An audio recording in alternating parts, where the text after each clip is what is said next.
आपल्या मुलामुलींसाठी आपण अनुरूप स्थळे शोधताय? आता आपला शोध येथे येऊन संपतो. आता आपली चिंता संपलेली आहे. आपल्या मुलामुलींसाठी अनुरूप जोडीदार शोधण्याचा निवडण्याचं एकमेव केंद्र शादीबंधन वधूवर सूचक केंद्र. या संस्थेमध्ये सर्व समाजातील 70,000 पेक्षा जास्त स्थळे नोंदणी असलेले असे शादीबंधन वधूवर सूचक केंद्र.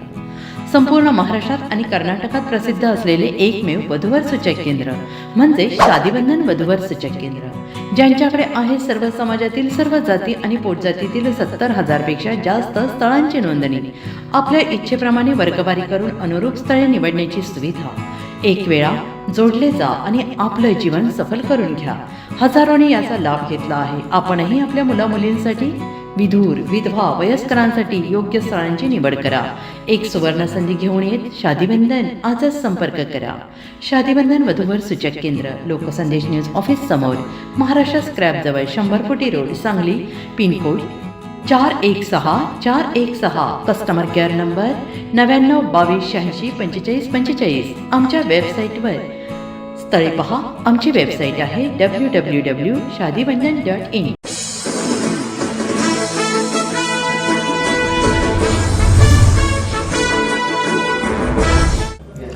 नमस्कार, लोकसंदेश न्यूज चॅनलमध्ये आपलं स्वागत आहे.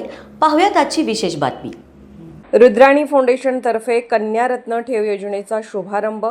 आंतरराष्ट्रीय खेळाडू रवींद्र आरते यांचा गौरव.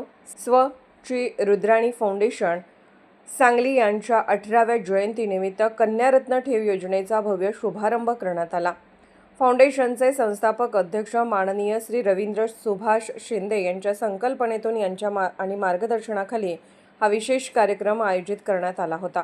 या सोहळ्यासाठी प्रमुख पाहुणे म्हणून गोवा राज्याचे मंत्री माननीय रमेश तवडकर उपस्थित होते. तसेच माजी महापौर श्रीमती जयश्रीताई मदनभाऊ पाटील, नगरसेवक लक्ष्मणभाऊ नवलाई, नगरसेवक युवराज गायकवाड, अन्सार कवठेकर यासह विविध क्षेत्रातील मान्यवर, अन्य नगरसेवक आणि शासकीय कर्मचारी मोठ्या संख्येने उपस्थित होते. या कार्यक्रमाचे खास आकर्षण म्हणजे भारत श्री किताब विजेते आंतरराष्ट्रीय खेळाडू रवींद्र शिवाजी आरते यांचा सर्व मान्यवरांच्या हस्ते विशेष सत्कार करण्यात आला. सामाजिक बांधिलकी जपणाऱ्या रुद्राणी फाउंडेशनने मुलींच्या उज्ज्वल भविष्यासाठी सुरू केलेल्या कन्यारत्न ठेव योजनेचे सर्व स्तरातून कौतुक होत आहे. या उपक्रमाद्वारे समाजातील गरजू घटकांना मदतीचा हात देण्याचा आमचा मानस असल्याचे संस्थापक अध्यक्ष रवींद्र शिंदे यांनी यावेळी नमूद केले. सांगली प्रतिनिधी अजय माने. अशाच विशेष घडामोडींसाठी आमच्या YouTube चॅनलला सबस्क्राईब करा, फेसबुक पेजला लाईक करा आणि इन्स्टाला फॉलो करा.